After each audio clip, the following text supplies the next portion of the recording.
नमस्कार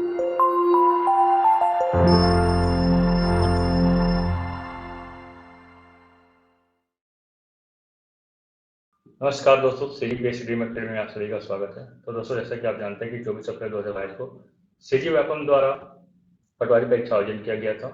तो दोस्तों, इसी के संदर्भ में आज हम चर्चा करेंगे या देखेंगे कि जो संभावित उत्तर क्या हो सकता है इसका। जैसे कि आप जान रहे हैं कि जो प्रश्न पत्र आया था उसमें कुल 150 अंकों का मार्क्स था, है ना। जो 150 क्वेश्चन भी था। दोस्तों, ये जो वीडियो है सेट डी पे आधारित है। यदि आपके पास कोई दूसरा सेट है तो आप देख लीजिएगा, उसमें प्रश्नों का जो क्रमांक है वो आगे पीछे हो सकता है। ठीक है दोस्तों, आज हम भाग 1 और भाग 2 पे चर्चा करेंगे। भाग 1 जो कि हमारा कंप्यूटर सामान्य ज्ञान है, और भाग 2 जो हमारा हिंदी और अंग्रेजी लैंग्वेज पर आधारित है। तो भाग का कंप्यूटर संबंधी ज्ञान, चलिए हम शुरू करते हैं दोस्तों। क्विक हिल है, तो क्विक हिल क्या है? तो क्विक हिल एक प्रकार का क्या है दोस्तों? एंटीवायरस सॉफ्टवेयर है। तो देखिएगा, एंटीवायरस सॉफ्टवेयर क्या होता है? तो एक प्रकार का सॉफ्टवेयर है जो हमारे कंप्यूटर में उपस्थित जो वायरस है, मालवेयर है, इसे रिमूव दूर करने का कार्य करता है। ठीक है, और हमारे कंप्यूटर के जो हार्डवेयर और सॉफ्टवेयर है उसे सुरक्षा प्रदान करता है। ठीक है दोस्तों, तो इसको ध्यान रखिएगा, वायरस, मालवेयर, ट्रोजन और ये जितने भी सारे मैलिशियस जो प्रोग्राम होते हैं उसको हटाने का यह कार्य करता है।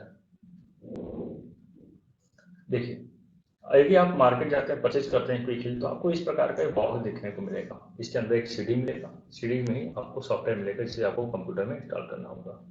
तो दोस्तों, क्वेश्चन नंबर 1 का जो उत्तर है वो विकल्प बी है ना। सही ऑप्शन जो है बी है। ध्यान रखिएगा दोस्तों, एक्सेल में सूत्र का प्रारंभ होता है। तो देखिए, एक्सेल में सूत्र का प्रारंभ किससे होता है? तो एक्सेल में जो सूत्र का प्रारंभ जो होता है वो इक्वल टू साइन से होता है। ठीक है, यदि हमें दो सेल या दो से अधिक सेलों में गणना संबंधी कोई कार्य करना है, मान लीजिए दो सेल को आपस में जोड़ना है, तो जब भी हम जोड़ेंगे, कोई भी ऑपरेशन का उपयोग करते हैं, फंक्शन का उपयोग करते हैं, तो हमें ये इक्वल टू साइन देना पड़ेगा। यहाँ पे सेल, है ना, जो भी सेल को जोड़ना होगा और उस सेल को किसके साथ जोड़ना होगा वहां पे ऐसा लिखना पड़ेगा। तो इससे हमारे जो जो भी सेल 1 और सेल 2 में जो भी संख्या होगा वो हमें जोड़ के दे दीजिए। देखिए, यहाँ पे आप जैसे चित्र देख पा रहे हैं, है ना, एफ एक्स, यहाँ पे देखिए f x equal to a two plus b two. यहाँ पे इक्वल टू साइन से देखिए प्रारंभ क्या है ना, तो इसका उत्तर भी इक्वल टू ही होगा। देखिए, यहाँ पे सेल 1 है ए टू, है ना, सेल 1 ए टू जो कि संख्या 45 कैरी कर रहा है, और बी टू जो है सेल बी टू जो कि संख्या 78 कैरी कर रहा है। तो इन दोनों को यदि हम ऐड करते हैं तो 123 इसका सही उत्तर हो जाएगा। ठीक है दोस्तों, उम्मीद कर रहा हूँ आपको समझ आ रहा होगा। तो इसका सही उत्तर हो जाएगा ऑप्शन नंबर बी। विंडो में कॉपी की शॉर्टकट की है। तो देखिए, शॉर्टकट की किसके लिए कॉपी? यदि हम कॉपी, तो कॉपी हम क्या करते हैं, क्या क्या हम कॉपी कर सकते हैं? यदि कोई इमेज है, कोई फाइल है, ठीक है, कोई ऑडियो वीडियो, या कुछ भी हो, यदि हमें इसको कॉपी करना रहता है दोस्तों, तो हम कंट्रोल सी का उपयोग करते हैं। ठीक है, कंप्यूटर में ये दो बटन को प्रेस करना, कंप्यूटर के कीबोर्ड जो होते हैं, कीबोर्ड जो होते हैं उसमें हमें इन दो बटनों को एक साथ दबाना रहता है, जिससे कि जो भी डाटा है वो कॉपी हो जाता है। और यदि हम उसको मनचाहे स्थान पर पेस्ट भी कर सकते हैं। तो पेस्ट करने के लिए हमें क्या करना पड़ेगा? पेस्ट करने के लिए हमें कंट्रोल भी को प्रेस करना पड़ेगा, जिससे वो कॉपी किया हुआ डाटा जो है वहां पे पेस्ट हो जाएगा। ठीक है दोस्तों, देखिए क्वेश्चन नंबर 4, तकनीक जो विशेषज्ञों को निर्णय लेने में सहायक होती है। ऐसी कौन सी तकनीक है जिससे निर्णय लेने में सहायक होती है? तो देखिए, आज के जो एडवांस जो कंप्यूटिंग है वो उसमें आर्टिफिशियल इंटेलिजेंस है ना। क्या है ये? आर्टिफिशियल इंटेलिजेंस, ये एक प्रकार के कृत्रिम बुद्धि बोलते हैं इसे हिंदी में, कृत्रिम बुद्धि, जो सामान्य मानव बुद्धि की भांति ही व्यवहार करता है और निर्णय निर्माण में यह, ठीक है, निर्णय निर्माण में यह सहायक होता है। तो इसका जो सही उत्तर हो जाएगा वो आर्टिफिशियल इंटेलिजेंस एआई होगा। यहाँ पे ध्यान रखिएगा, ए एन का फुल फॉर्म होता है आर्टिफिशियल न्यूरॉन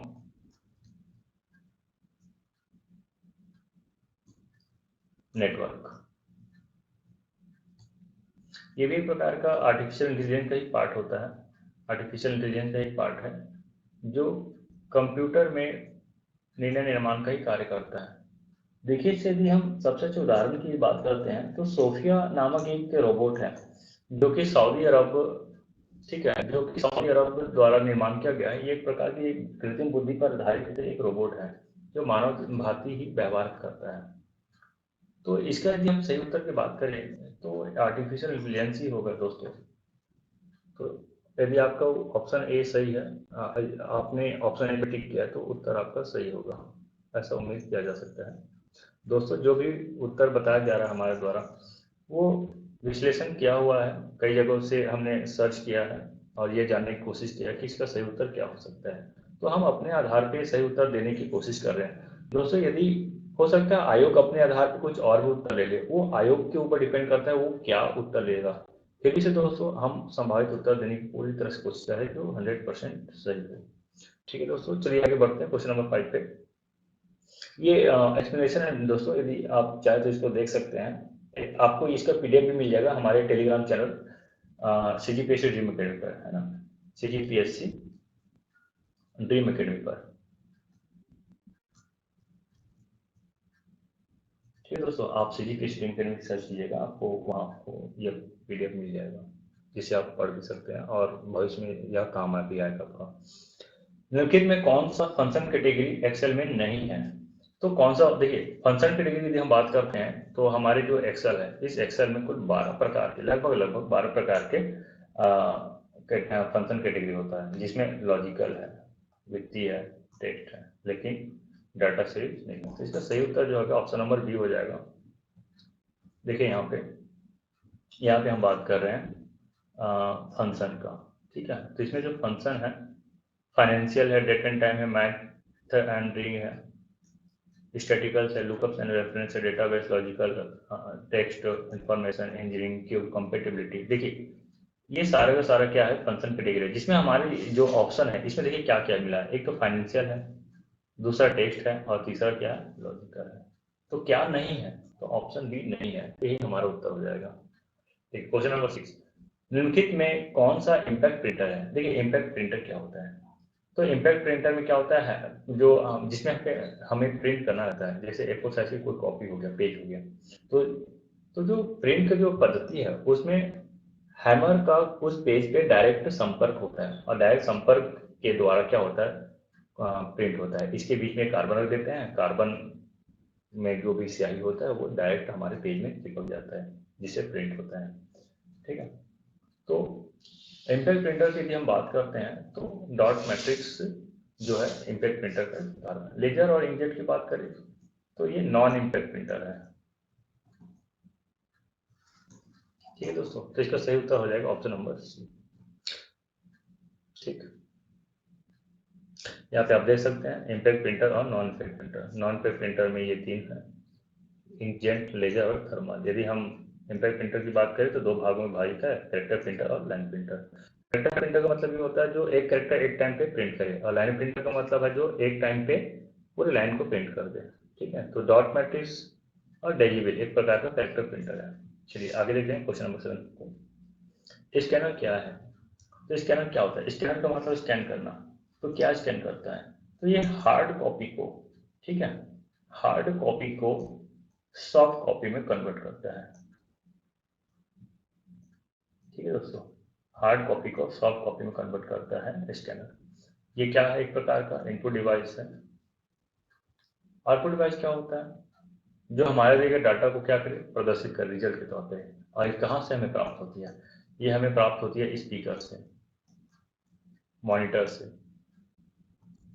ठीक है, इनपुट डिवाइस की बात करें तो इनपुट डिवाइस जैसे कि माउस हो गया, कीबोर्ड हो गया, यहाँ से हम क्या करते हैं, निर्देशों को देते हैं कंप्यूटर को, और जो भी निर्देश देते हैं वो हमें कहाँ से प्राप्त होती है, आउटपुट डिवाइस से प्राप्त होती है। तो स्कैनर क्या एक प्रकार का इनपुट डिवाइस है जो हार्ड कॉपी को सॉफ्ट कॉपी में परिवर्तन करने का कार्य करता है। ये देखिए, ये इस प्रकार का ये स्कैनर है, इसमें देखिए फोटो को डाला गया है। तो जैसे हम फोटो को डालेंगे वो हमें ये इनपुट कहलाता है, इनपुट हम दे रहे हैं, इनपुट देंगे तो हमारे डेस्कटॉप में इसका जो इमेज फाइल है जो सॉफ्ट कॉपी के रूप में हमें प्राप्त हो जाएगी। क्वेश्चन नंबर 8, गणित की गणनाएं की जाती है। तो देखिए गणित की गणनाएं की जाती है किसमें, तो गणित की जो गणना है ALU में की जाती है। ठीक है, एलयू की जब फुल फॉर्म की बात करते हैं तो अरिथमेटिक एंड लॉजिकल यूनिट होता है। यदि हम इसकी फुल फॉर्म की बात करते हैं अरिथमेटिक, MATICA है ना, अरिथमेटिकल एंड लॉजिकल यूनिट। ठीक है दोस्तों, यहाँ पे जोड़ घटाव गुणा भाग संबंधित गणना का कार्य किया जाता है। लॉजिकल यूनिट का मतलब होता है निर्णय लेना, लॉजिकल कार्य करना, है ना, जैसे कि greater than, smaller than, equal to, not equal to, इन सब कार्यों का यहाँ पे संपादन किया जाता है। ठीक है, देखिएगा यहाँ पे एलयू का full form arithmetic and logical unit है। एलयू लॉजिकल सर्किट का एक संग्रह है। ठीक है, जो देखिए एलयू होगा कहाँ, एलयू जो हमारे सीपीयू में उपस्थित होता है। सीपीयू में मदरबोर्ड होता है, ठीक है, मदरबोर्ड है, इसी मदरबोर्ड में एक चिप होता है, वो एलयू कहलाता है ना। या फिर इस चिप पे यदि हम बात करते हैं, इसी चिप को दूसरे शब्दों में प्रोसेसर बोला गया है दोस्तों। ठीक है, यूट्यूब क्या है, देखिए क्या है यूट्यूब, हम यूट्यूब में क्या कार्य करते हैं। यूट्यूब में हम ऑडियो वीडियो पर सर्च करते हैं। तो यदि हम ऑडियो वीडियो पे सर्च करते हैं, इस हिसाब से हम बोले तो ये एक प्रकार का क्या हो जाएगा, सर्च इंजन हो जाएगा। सोशल मीडिया प्लेटफॉर्म क्या होता है, जैसे ट्विटर है, फेसबुक है, ठीक है, व्हाट्सएप है। तो ये सारा का सारा क्या, सोशल मीडिया प्लेटफॉर्म, जहाँ पे हम अपनी चीज़ों को शेयर करते हैं, सोशल वर्क करते हैं यहाँ पे। ठीक है, वेबसाइट क्या होता है, जहाँ पे हम टेक्स्ट, ऑडियो, वीडियो, सारी चीज़ों को सर्च करने का कार्य करते हुए वेबसाइट कहलाता है। देखिएगा यहाँ पे यूट्यूब अब आयु पर डिपेंड करता है, क्योंकि हम यदि हम यूट्यूब की बात करते हैं तो www.youtube है ना,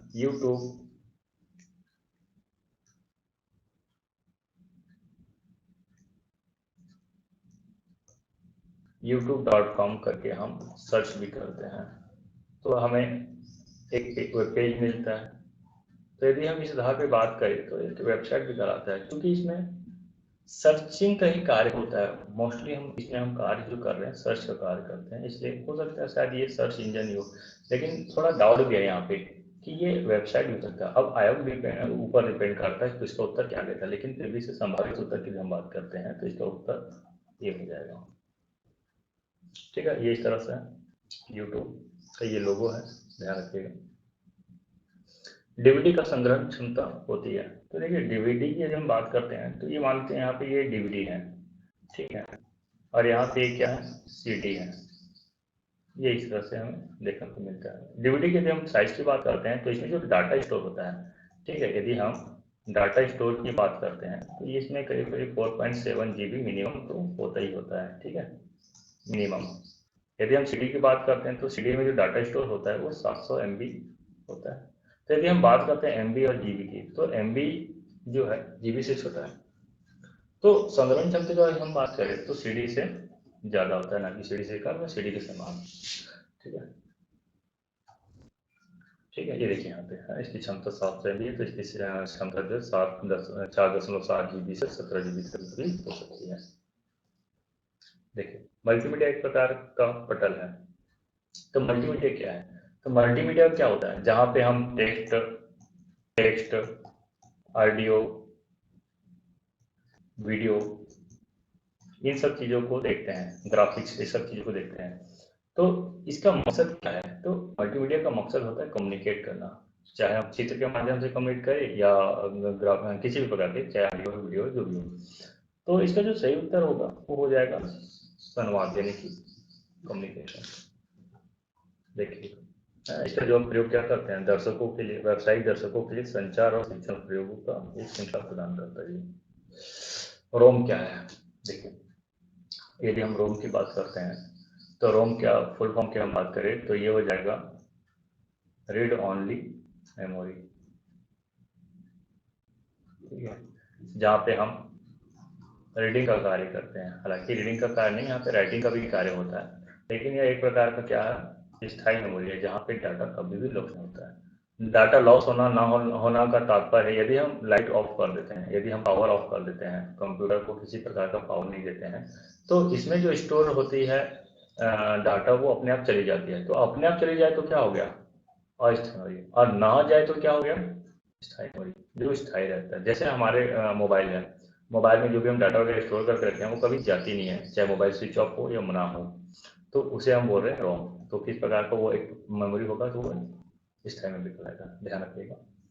बायोमेमोरी क्या होता है, जो कंप्यूटर के बाहर है, जैसे पेन ड्राइव, ठीक है, पेन ड्राइव क्या है, एक प्रकार का बायोमेमोरी है। CD, DVD, ये सब के सब क्या होता है, बायोमेमोरी होता है, ठीक है। तो इसका सही उत्तर हो जाएगा ऑप्शन नंबर ए।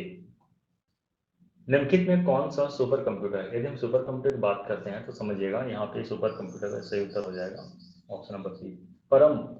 सीडैक, सीडैक द्वारा निर्मित ये भारतीय संस्था है जो कि सुपर कंप्यूटर निर्माण में संलग्न है। माइक्रो मिनी की बात करते हैं, भी कंप्यूटर का एक प्रकार है, जैसे सुपर कंप्यूटर होता है वैसे ही माइक्रो मिनी होता है, माइक्रो कंप्यूटर होता है, मिनी कंप्यूटर होता है। इंटेल की यदि हम बात करते हैं तो इंटेल एक प्रकार का कंपनी है जो खासतौर पे माइक्रो प्रोसेसर का निर्माण करने के लिए जाना जाता है। तो इसका सही उत्तर हो जाएगा परम।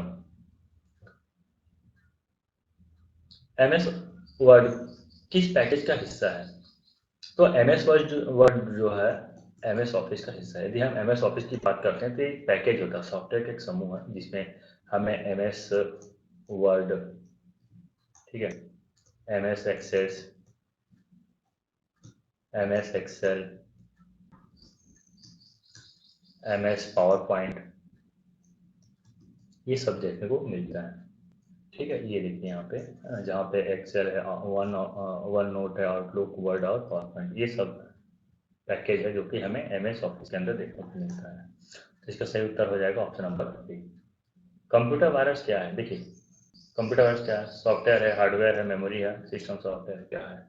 सिस्टम सॉफ्टवेयर क्या होता है, जो सिस्टम को रन करने के लिए आवश्यक है उसे सिस्टम सॉफ्टवेयर करते हैं। इसका सबसे अच्छा उदाहरण है ऑपरेटिंग सिस्टम। मेमोरी की बात करते हैं, जैसे रैम रोम है, ये सब क्या होता है, मेमोरी होता है। हार्डवेयर क्या होता है, जिसे हम देख भी सकते हैं, छू भी सकते हैं, जैसे माउस है, प्रिंटर है, कीबोर्ड है, ये सारा का सारा क्या होता है, हार्डवेयर होता है। लेकिन कंप्यूटर वायरस क्या होता है समझिएगा, एक प्रोग्रामिंग किया हुआ सॉफ्टवेयर होता है ना, कोडिंग किया हुआ एक प्रकार का सॉफ्टवेयर है जो कंप्यूटर को नुकसान देने के लिए, नुकसान पहुंचाने के लिए बनाया जाता है। सिर्फ नुकसान पहुंचाने के लिए नहीं, डाटा को चोरी करने के लिए भी, गुप्त रूप से डाटा को चोरी कर लिया जाता है, जिसे हैकिंग भी कहते हैं। तो ये कंप्यूटर वायरस ऐसा कार्य करता भी है। तो इसका सही उत्तर हो जाएगा ऑप्शन नंबर ए, ठीक है, ध्यान रखिएगा। कंप्यूटर का मस्तिष्क है ना, कंप्यूटर का मस्तिष्क बहुत ही सिंपल क्वेश्चन। देखिए ये जो यहाँ जो कंप्यूटर का जो क्वेश्चन है, ठीक है, कंप्यूटर का क्वेश्चन जो टोटल 20 था, ये सारा का सारा इजी लेवल का ही क्वेश्चन है। यदि आप नॉर्मली पढ़े हैं, नहीं भी पढ़े तब भी आप 10 क्वेश्चन तो आराम से बना ही सकते हैं। यदि आप पढ़ लिए अच्छे से तो 20 में 20 मिलना तय है। कंप्यूटर का मस्तिष्क है, तो क्या है कंप्यूटर का मस्तिष्क, CPU। CPU का यदि हम फुल फॉर्म की बात करते हैं तो इसे बोलते हैं सेंट्रल प्रोसेसिंग यूनिट। अच्छा, अब आप इसको ऐसा मत समझिएगा कि ये जो हमारा कैबिनेट होता है, ठीक है, ये इस प्रकार का दिखाई देता है, ठीक है। अब इसी के अंदर क्या होता है, इसी के अंदर मदरबोर्ड, रैम, ये सब सारी चीजें होता है। ये CPU नहीं है दोस्तों। CPU, यहाँ पे CPU बोलने का मतलब है इसमें एक मदरबोर्ड होती है, मदरबोर्ड में एक चिप लगा होता है, ठीक है, जिसे दूसरे शब्दों में हम क्या बोलते हैं, माइक्रो प्रोसेसर। इसे ही दूसरे शब्दों में CPU कहा जाता है। और CPU के लिए हम पार्ट की बात करें तो ALU और कंट्रोल यूनिट, ये दो इसके पार्ट हैं। तो इसे ही कंप्यूटर का मस्तिष्क कहा गया है। तो ध्यान रखिएगा, क्वेश्चन नंबर 16 का जो सही उत्तर हो जाएगा ऑप्शन नंबर सी हो जाएगा, सी। निम्नलिखित में कौन सा ऑपरेटिंग सिस्टम नहीं है, देखिए ऑपरेटिंग सिस्टम क्या होता है, ये एक प्रकार का सिस्टम सॉफ्टवेयर है जो कि कंप्यूटर को चलाने के लिए अति आवश्यक है, इसके बिना कंप्यूटर चल ही नहीं सकता। तो कौन है सिस्टम सॉफ्टवेयर, सॉरी ऑपरेटिंग, यहाँ पे पूछा गया ऑपरेटिंग सिस्टम नहीं है, क्या नहीं है। तो देखिए डॉस है, विंडो है, लिनक्स है, तो क्या नहीं है, तो ऑफिस। अभी हम बात किए थे MS ऑफिस के बारे में, ठीक है। तो MS ऑफिस क्या होता है, एक एप्लीकेशन प्रोग्राम है, ठीक है, क्या है, एक प्रकार का एप्लीकेशन प्रोग्राम है। तो इसका सही उत्तर हो जाएगा MS ऑफिस, जो कि सिस्टम सॉफ्टवेयर या ऑपरेटिंग सिस्टम नहीं है। गूगल क्रोम क्या है, तो गूगल क्रोम क्या है दोस्तों, ठीक है, गूगल क्रोम कुछ इस प्रकार का बना होता है। इसमें हम क्या करते हैं, चीज़ों को सर्च करने का कार्य करते हैं। ये एक प्रकार का क्या है, ब्राउजर है। ठीक है, सर्च इंजन क्या होता है, जैसे www.google.com ये एक प्रकार का सर्च इंजन है। yahoo.com, ask.com, ये सारा का सारा क्या होता है, सर्च इंजन होता है। लेकिन यदि हम गूगल क्रोम की बात करें तो एक प्रकार का ब्राउजर है। यदि और उदाहरण की बात करें तो क्रोम तो है ही है, इसके साथ साथ ओपेरा भी है ना, मौजिला फायरफॉक्स भी है। ये सारा का सारा क्या हो जाता है, ब्राउजर का ही उदाहरण है। तो ध्यान रखिएगा क्या है, ऑप्शन नंबर बी ब्राउजर है। ये देखिए इस प्रकार का दिखाई देता है, इसका लोगो है। www है, www यानी कि वर्ल्ड वाइड वेब है ना, जहाँ पे बहुत सारी चीज़ें होती है, ऑडियो वीडियो टेक्स्ट, जिसे हम सर्च करके अपने कंप्यूटर या मोबाइल में प्राप्त करते हैं। विंडो के पास कौन सा इंटरफेस होता है, समझिएगा। विंडो के पास यदि हम इंटरफेस की बात करते हैं तो इंटरफेस दो प्रकार का होता है, एक CUI होता है और एक GUI होता है। करेक्टर यूजर इंटरफेस, इसका फुल फॉर्म है दोस्तों, करेक्टर यूजर इंटरफेस, और इसका है ग्राफिक यूजर इंटरफेस। यदि हम MS DOS की बात करते हैं, ये एक प्रकार का ऑपरेटिंग सिस्टम है, जिसमें यदि हम इस सिस्टम की बात करें, ये केवल टेक्स्ट लिखा होता है, केवल टेक्स्ट में होता है, इसमें आपको किसी प्रकार का ग्राफिक्स देखने को बिल्कुल नहीं मिलेगा। GUI का होता है, ग्राफिक्स बेस्ड होता है, इसमें हमको जैसे आइकन वगैरह हम देख रहे हैं, स्टार्ट मेनू देख रहे हैं, रिसाइकल बिन देख रहे हैं, माई कंप्यूटर देख रहे हैं, ये क्या है, ग्राफिक ही तो है। तो ये किस में देखने को मिलता है, विंडोज 7 में है, विंडोज 10 में है, जितने भी है बहुत सारी चीज़ें हैं। तो ये सब ऑपरेटिंग सिस्टम में क्या होता है, हमें ग्राफिक देखने को मिलता है। तो विंडो के पास कौन सा इंटरफेस होता है, तो ये होता है ग्राफिक्स यूजर इंटरफेस, है ना। चलिए आगे देखते हैं। चलिए देखिए, हमारा जो कंप्यूटर से संबंधित जो 20 क्वेश्चन का जो सेट था वो कंप्लीट हो चुका है। अगला यदि हम बात करते हैं भाग का समान हिंदी की बात करते हैं, चलिए देखते हैं, शुरू करते हैं। स्वागत में उपसर्ग है, तो स्वागत में उपसर्ग है ऑप्शन नंबर बी, है ना। स्वागत यदि हम बात करते हैं तो ये सुधन आगत होता है, और यही मिलकर हम क्या बनाता है, स्वागत। ठीक है, देख लीजिएगा, ये यहाँ पे एक्सप्लेनेशन भी है। जंगल की आग, तो जंगल की आग जो इसका जो संयुक्त होता है दावानल, है ना, दावानल को जो बोला गया है ना, दावानल, जंगल की आग। क्वेश्चन नंबर 23, दही में लिंक है, तो दही देखिए एक प्रकार का पुलिंग है। स्वरों की संख्या, हाँ स्वरों की संख्या है, तो स्वरों की संख्या 10 भी है और 13 भी है। 10 किस आधार पे है, तो ये उच्चारण के आधार पर है, और 13 किस आधार पर है, तो ये लेखन के आधार पर है। देखते हैं आयोग इसका उत्तर क्या लेता है, ये थोड़ा डाउट है यहाँ पे। अब आयोग ऊपर डिपेंड करता है इसका सही उत्तर क्या होगा। उत्तर तो दोनों है, 10 भी है 13 भी है, लेकिन सही उत्तर की जब हम बात करते हैं तो इसका उत्तर मेरे हिसाब से इसका उत्तर ये लेना चाहिए, ना कि ये। फिर भी देखते हैं हम आयोग का क्या है मर्जी। ठीक है, ये देखिए यहाँ पे है ना 10 स्वर, यहाँ पे 10 स्वर है, यहाँ पे 13 स्वर है। यदि हम उच्चारण के आधार पर बात करते हैं तो 10, और लेखन के आधार पर बात करते हैं तो 13। क्रिया विशेषण क्या होता है, विकारी अविकारी दोनों, या दोनों गलत है। तो ये विकारी क्या होता है, जिसमें विकार हो, किसके आधार पे, लिंग वचन के आधार पे, काल के आधार पे, जिसमें विकार हो वो विकारी शब्द कहलाते हैं, और जिसमें विकार नहीं हो उसे अविकारी कहते हैं। तो इसका सही उत्तर हो जाएगा, क्रिया विशेषण क्या होता है, अविकारी होता है। तो विकारी की क्या है, जैसे यदि हम संज्ञा की बात करते हैं, संज्ञा, सर्वनाम, ये सब विकारी अब है। जैसे यदि मैं बोलूँ तो मैं से क्या बनता है, ये मेरा भी बन जाता है, हमारा भी बन जाता है, तुमसे तुम्हारा भी बनता है, तो विचार उत्पन्न हो रहा है। चलिए अगला देखते हैं क्वेश्चन नंबर, देखिए यहाँ पे अविकारी शब्द है, इसमें क्रिया विशेषण संबंध बोधक समुच्चय बोधक और विस्मयादि बोधक, ये चार जो होते हैं अविकारी है। अब बाकी जो चार बचे, संज्ञा, सर्वनाम, क्रिया, ये जो है क्या हो जाता है, विकारी शब्द आता है। ज्ञा इन व्यंजनों का योग है, इसमें जो सही उत्तर हो जाएगा ऑप्शन नंबर सी, ये इसको यदि हम और डिटेल्स देखें तो जा में हलंत रहेगा, फिर उसके बाद ना, इसमें भी हलंत है, फिर आ, और यही आपस में मिलकर क्या बना रहा है, ज्ञा।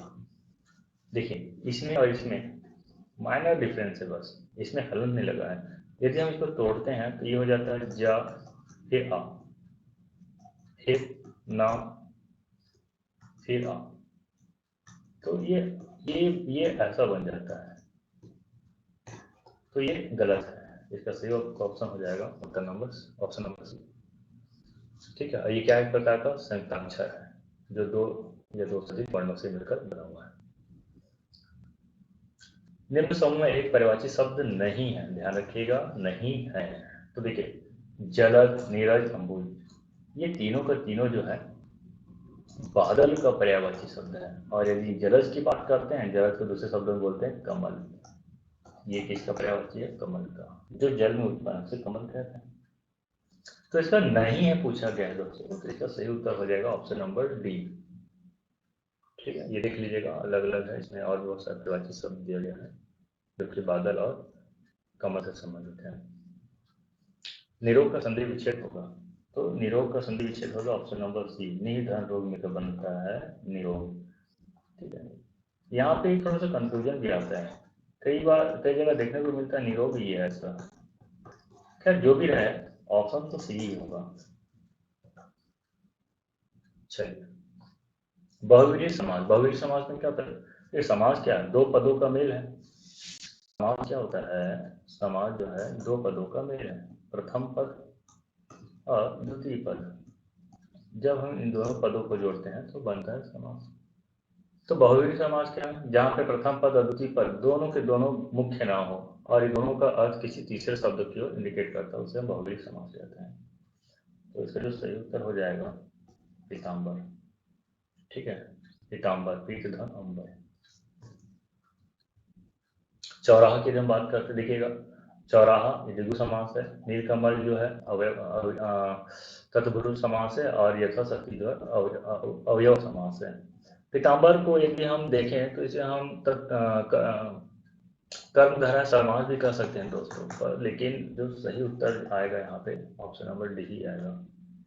देख लीजिएगा, यहाँ पे हो सकता है शायद इसको विलोपित भी कर दे, लेकिन फिर भी से इसका जो सही उत्तर आया वो पीताम्बर ही आना चाहिए। पीताम्बर मतलब पीतधन, पीला वस्त्र धारण करने वाला।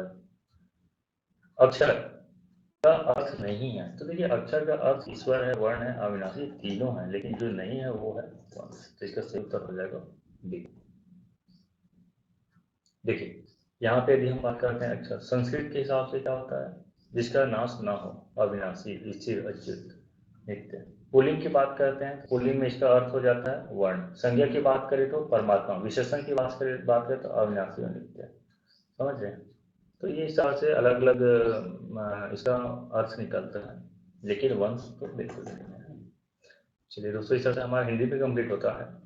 अंग्रेजी की बात करते हैं, देखते हैं 10 क्वेश्चन कौन कौन सा है। तो प्लूरल ऑफ काल, काल को क्या बोलते हैं, तो काल मतलब गाय का बच्चा को काल को बोलते हैं। यदि हम प्लूरल की बात करते हैं तो जब भी ऐसा कुछ होता है तो उसमें भी एस लगा के बहुवचन में बदला जाता है, तो इसका उत्तर सी होगा। प्राइम मिनिस्टर लिव्स, है ना। अब देखिए यहाँ पे इन होगा, एट होगा, ऑन होगा, बाई होगा, 10 डाउनिंग स्ट्रीट। देखिए ये पर्टिकुलर प्लेस की बात करें, तो जब भी पर्टिकुलर प्लेस की बात करें तो प्रीपोजिशन एट लगता है, ना कि इन। ठीक है, तो इसका जो सही उत्तर हो जाएगा दोस्तों, इसका जो सही उत्तर हो जाएगा वो है एट, जो कि पर्टिकुलर प्लेस को इंडिकेट कर रहा है। Identify the gender of the underline word in the following sentence. His favourite toy is a rubber ball. तो देखिए इसका सही उत्तर क्या हो जाएगा। देखिए यदि हम इंग्लिश की बात करते हैं, इंग्लिश में जेंडर जो 4 प्रकार के होते हैं, मैस्कुलिन, फेमिनिन, है ना, कॉमन और न्यूट्रल। तो इसका सही उत्तर हो जाएगा न्यूट्रल, जो कि निजी है एक प्रकार से। तो है ना, इसके लिए हम बात करते हैं दोस्तों, तो ये हो जाएगा option number D. Claustrophobia is the one, claustrophobia is one word substitute for, मतलब एक वर्ड देना है, एक वर्ड दिया हुआ है, इसका डिटेल्स हमें जानना है, क्लस्ट्रोफोबिया किसे कहते हैं। तो फियर ऑफ नैरो और इनक्लोज स्पेस, सही है, इसका उत्तर ए होगा। मतलब एक प्रकार का फोबिया का अर्थ क्या देखिए यहाँ पे, फोबिया का मतलब ही होता है डर। हालांकि सब में फियर फियर फियर फियर दिया गया है, तो फोबिया का मतलब होता है जैसे किसी को बंद कमरे में बंद कर दिया गया है, तो बंद कमरे में डर जो उत्पन्न होता है उसे क्लास्ट्रोफोबिया कहते हैं। सामान्य शब्दों में समझिए, इसका सही उत्तर हो जाएगा ऑप्शन नंबर ए। चलिए, identify the expression that best transform the following sentence into passive voice. हमको पैसिव वॉइस में बदलना है। तो इसका जो there was somebody following us है ना, तो पैसिव वॉइस में क्या था, हमेशा जो है थर्ड फॉर्म में उपयोग किया जाता है। हालांकि थर्ड फॉर्म में तो सब में उपयोग किया गया है। तो यहाँ पे अगर हम सही उत्तर की बात करते हैं, being followed, we were, there was somebody following us, है ना, तो वी वेयर बीइंग फॉलोड, तो इसका सही उत्तर हो जाएगा we were being followed. Choose the correct alternatives to complete the following. I know a lot of people, most of them, है ना, डैश स्टूडेंट, तो इसका सही उत्तर हो जाएगा न, है ना। देखिए, है ना, एस लगा है तो ए तो हो ही नहीं सकता, और द नहीं लगेगा, क्यों, क्योंकि विशेष स्टूडेंट की बात भी नहीं हो रही है, सिंपल स्टूडेंट का सामान्य अर्थ बता रहा है यहाँ पे। देखिए, इसका सही उत्तर हो जाएगा ऑप्शन नंबर डी, क्योंकि सामान्य अर्थों में जब हम बात करते हैं तो कोई भी नाउन होता है उसके सामने आर्टिकल बिल्कुल भी नहीं लगता है, ध्यान रखिएगा। No article use before the plural countable noun है, countable noun. Which of the following is not a synonym of apparel? Apparel का मतलब क्लॉथ भी होता है, अटायर भी होता है, आउटफिट भी होता है, लेकिन क्या नहीं होता है, तो ऑप्शन नंबर सी ऑब्वियस नहीं होता है। Get in into somebody hairs, देखिए गेट इन गेट इनटू का एक प्रकार का कहावत है जिसका अर्थ क्या है, continuously annoys someone by always being near him asking question, मतलब परेशान कर देना दिमाग में किसी का बैठे रहना होता है। इसका ऑप्शन ए हो जाएगा उत्तर, है ना। किसी को लगातार परेशान करना, हमेशा उसके पास रहना, पूछना प्रश्न आदि। Choose the sentence from the given alternatives that best express the following sentence in that speech. He says I am glad to be here this evening। देखिए, इसका सही उत्तर जो हो जाएगा, इनडायरेक्ट स्पीच की बात हो रही है यहाँ पे, इनडायरेक्ट स्पीच का है, तो he said that he was glad to be, इसका जो है ना, I am glad to be in there this evening, he said that he was glad to be there that evening. तो देखिए, इसका जो सही उत्तर हो जाएगा, है ना, दैट ही वाज और ही इज दैट इज। तो देखिएगा, इसका जो सही उत्तर हो जाएगा ऑप्शन नंबर सी हो जाएगा। Our new is printed on recycled paper, तो इसका जो सही उत्तर हो जाएगा दोस्तों, इसका जो सही उत्तर है मेरे हिसाब से जो है वो ऑप्शन नंबर बी है। इसको देखेंगे इसका उत्तर क्या लिया जा रहा है, क्योंकि स्टेशनरी का मतलब होता है जो सामान जो हमें उपयोग करते हैं, स्टेशनरी का मतलब नॉन मूवेबल थिंग्स जो मूव ना करे। तो इसका जो बेस्ट उत्तर जो हमारे तरफ लग रहा है वो है option number B, option number B. तो ठीक है दोस्तों, यहीं पे हमारा जो पहला जो पार्ट था कंप्लीट हुआ। इसमें हमने कंप्यूटर, हिंदी और इंग्लिश से संबंधित प्रश्नों का हल देखे हैं। उम्मीद करता हूँ आपको पसंद आएगा। दोस्तों, यदि आपको वीडियो पसंद आता है तो प्लीज़ आप इसे लाइक कीजिए, सब्सक्राइब कीजिए हमारे चैनल CGPSC ड्रीम अकेडमी को, और इस वीडियो को आप ज़्यादा से ज़्यादा लोग को शेयर कीजिए। उम्मीद करता हूँ आपको ये वीडियो पसंद आएगा। दोस्तों, आपको इसका PDF हमारे Telegram channel CGPSC dream academy, CGPSC dream academy पे मिल जाएगा, जिसका आपको डिस्क्रिप्शन पे भी इसका लिंक मिल जाएगा। आप वहाँ जाके इसका PDF को डाउनलोड कर सकते हैं। उम्मीद करता हूँ आपको वीडियो पसंद आया होगा। धन्यवाद, थैंक यू वेरी मच।